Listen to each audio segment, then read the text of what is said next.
So today we have my second installment on our reflections about what was the second most significant event in the history of the nation of Israel.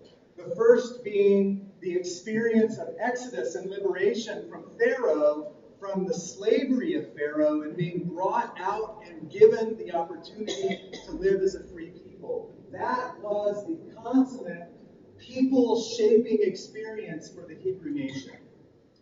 The second experience that left its mark indelibly upon Israel for all time, up until this very day, is the experience of exile.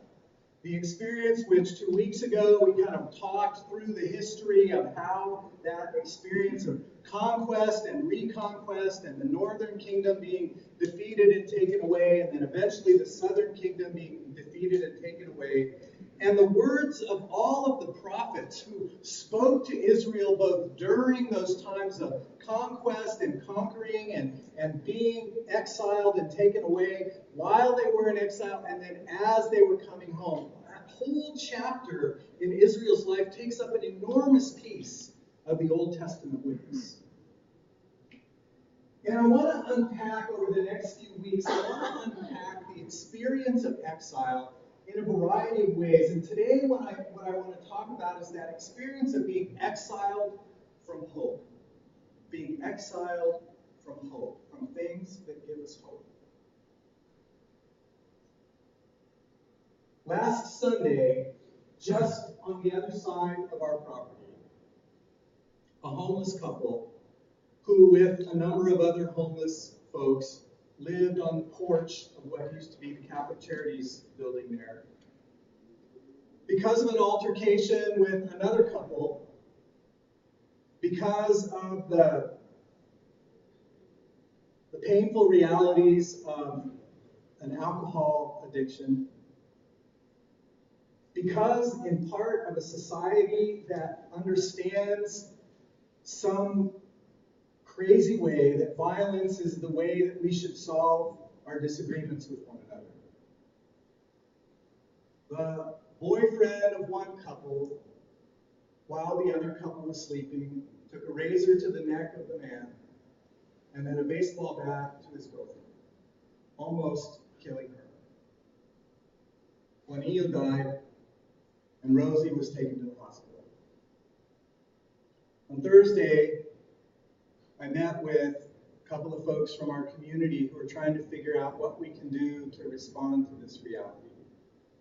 And as I walked over to meet with him over there, Rosie was surrounded by 4 police cars and an ambulance. She had been released from the hospital that morning, was drunk again and engaging in behaviors that were putting herself at risk one more time, and was picked up by the ambulance and taken away. By the next day, she was back again. Caught in a hopeless cycle of addiction and homelessness and violence. Exiled. Exiled. Living without a home. Right here in San Antonio.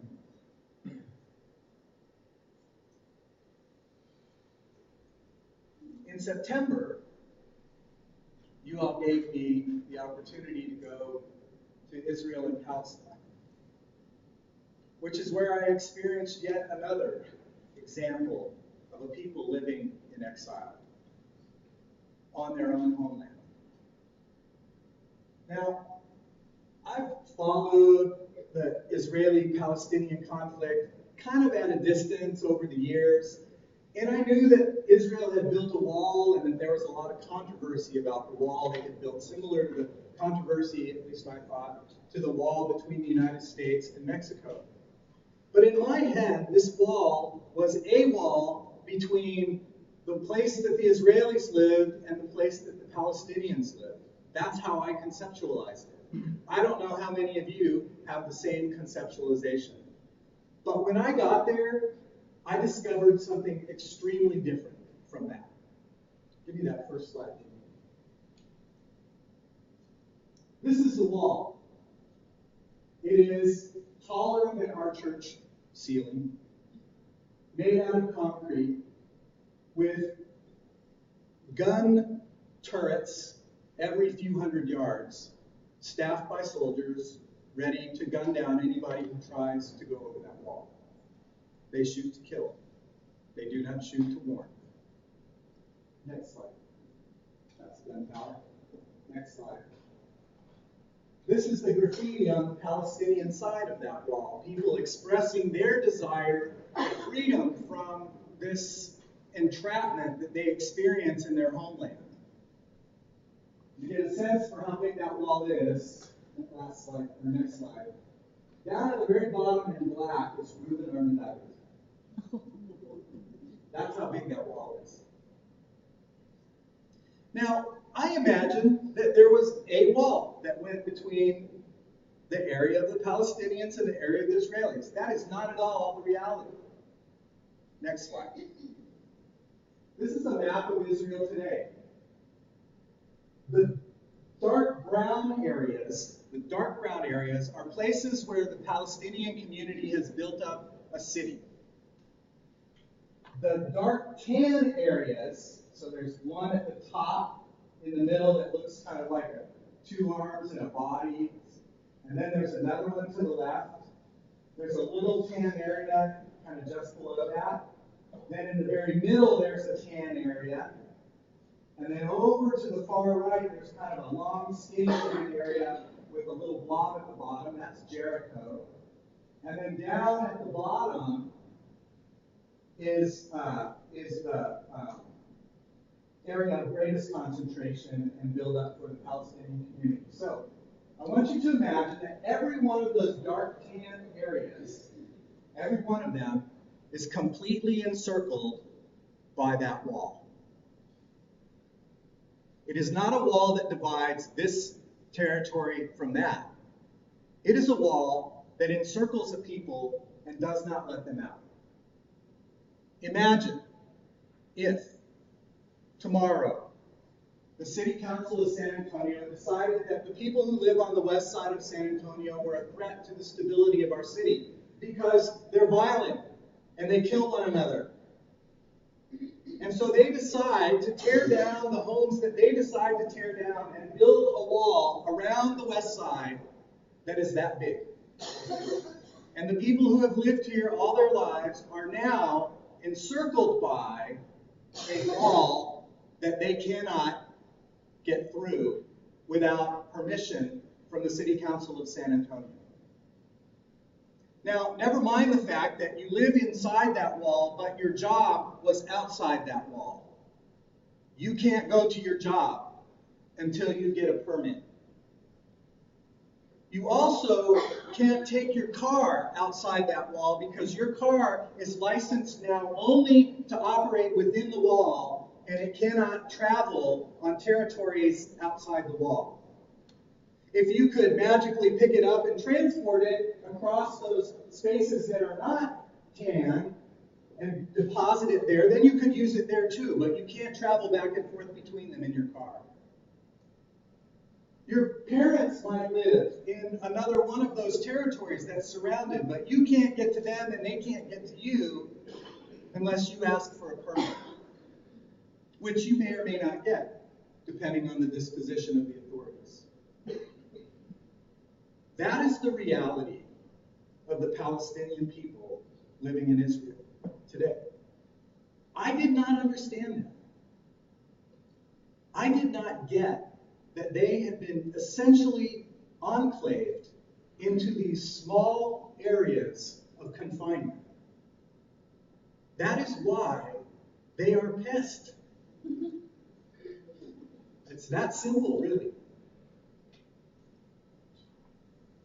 Exile. Exile in the midst of one's own homeland.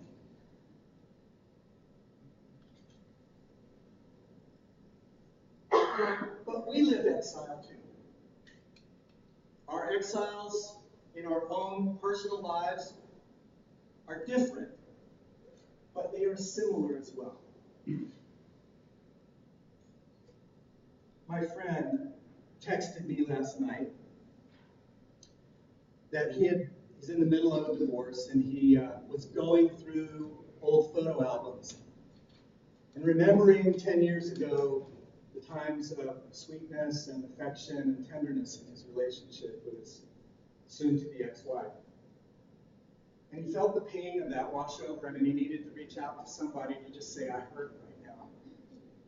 I know it can't change, but I hurt for what I can't have anymore, for what's been lost. He's exiled from what was and does not yet know what will be. And he lives in that no man's land of uncertainty, feeling the pain, trying to hope. I think of Bilingual, who in the last weeks before he died talked to me often about how he felt like he was no longer himself, like the spirit and the person that lived inside of him were not reflected in the body that he now had, thanks to numerous TIAs and to the effects they had had on his memory and the effects they were having on his physical capacity. He felt like an exile in his own body. And he wanted to be free. And now he is. And sometimes folks in our community are exiled because of their immigration status. Here, but unable, utterly unable to travel back and forth to see family or friends, even when they are dying, without placing at risk everything that they have built in their lives. There are lots and lots of ways in which we experience exile. And that sense that there is no hope to be found. God knows the possibilities of immigration reform right now in this country are pretty much gone for the foreseeable future. It's hard for anyone to imagine a way out of the Palestinian and Israeli crisis. And what about Rosie and her friends, stuck in the cycle of addiction and violence and homelessness? Exile from hope. And that's a lot of what the people of Israel felt. And it was to that condition that Isaiah wrote these words. 3,000, almost 2,500 at least years ago. Words offered to catalyze hope. You see, that's why I turn to this book. Because it offers me guidance in those places of my life that are hard and painful. And it invites me to a perspective that I often can't find on my own. And what does Isaiah say? First of all, he reminds them that they belong to God, that they are God's own, that God made them, formed them, that they belong to God, that God has not abandoned them, even though they are in exile. That has not changed God's love for them or God's desire for their good. Then God shares through Isaiah the story of, don't forget what I've done for you in the past. I brought you out of Egypt, and I threw the horse and the rider in the sea, and I delivered you. Don't forget the things that I've done. But this moment for Israel was not the moment of victory. It was the moment of defeat. And so Isaiah says, don't live in the past. I did these things for you. I love you. All of that is true. But don't live in what is now behind you. And then these marvelous words from verse 19. Behold, I am doing something new. Pay attention. Open your eyes. Can't you see that I am still at work, making a way in the wilderness, opening a river in the desert? Isaiah's invitation to them and to us in our moment of exile, in our moments of exile, our experiences of exile, is to say, don't whine and wane for what is not anymore. Look at reality on its own terms. Look at it as it is. Don't focus on the negative. But watch for what I am doing with you and for you right now. Look right now at what I'm doing. My friends from 12-step communities have taught me a wonderful phrase, a wonderful concept. That is, whatever you put your attention to will grow. Whatever you put your attention to will grow. Which is to say, if you put your attention to everything that's wrong with your life right now, everything that is difficult, everything that is a struggle, everything that is painful, if that's where you put your attention on a day-to-day basis, then you're going to experience and feel more of that. It's going to grow. By the same token, if you put your attention on the things that you're grateful for, on the people who are with you and love you, on the opportunities you still have to do or be things that you want to do or be, those things will grow. Isaiah says, pay attention. God, who made you, who has delivered you in the past, is not finished, but is simply doing something different right now. Open your eyes. Open your heart. Let's see if we can find God at work. That's a word that brings hope. It's a word that can open us to something new rather than close us to possibilities and opportunities. At Presbytery this weekend, there was a whole other experience of kind of frustration and hopelessness all around the situation with First Presbyterian Church.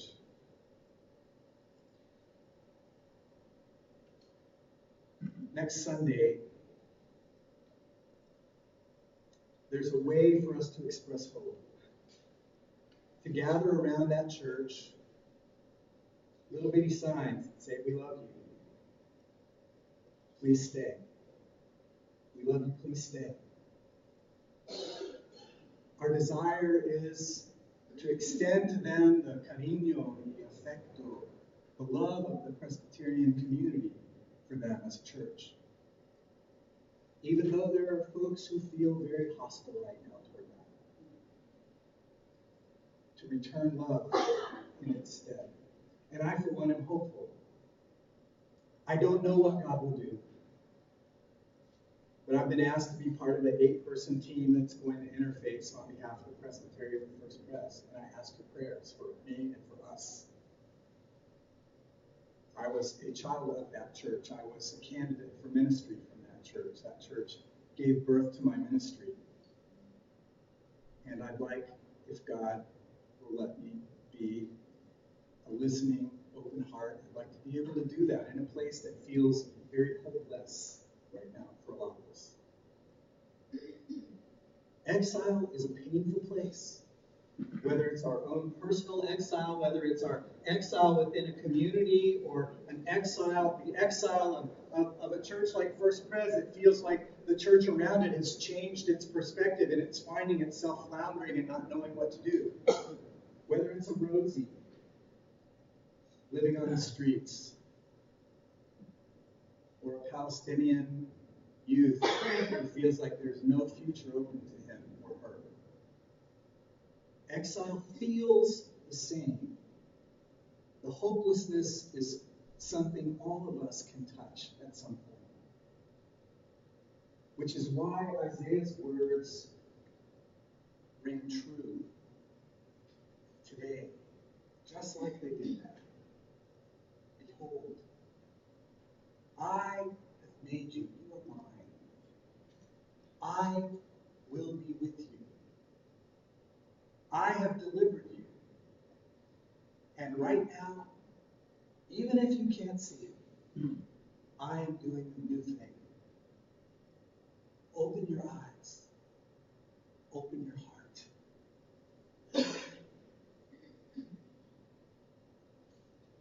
My hope is that we, for each other, and for the greater church, for Rosie's in our community, for First Pres, that we can be words that look, words of hope, that open folks' eyes to a God who is at work even in the hard places that feel hopeless. May we embody that hope, that God may indeed do a new thing, that we see and that we support. Let's pray. Amoroso Dios, gracias por la esperanza que viene al conocer y al saber en el interior de nuestra persona que somos tuyos y que no hay nada en todo el cielo y tierra que puede tomarnos de tu mano. Que a ti pertenecemos y que tú siempre estarás trabajando por nuestro bien. Abre nuestros ojos, nuestras mentes, nuestros corazones a algo nuevo que apenas está brotando. Por Cristo te lo pedimos.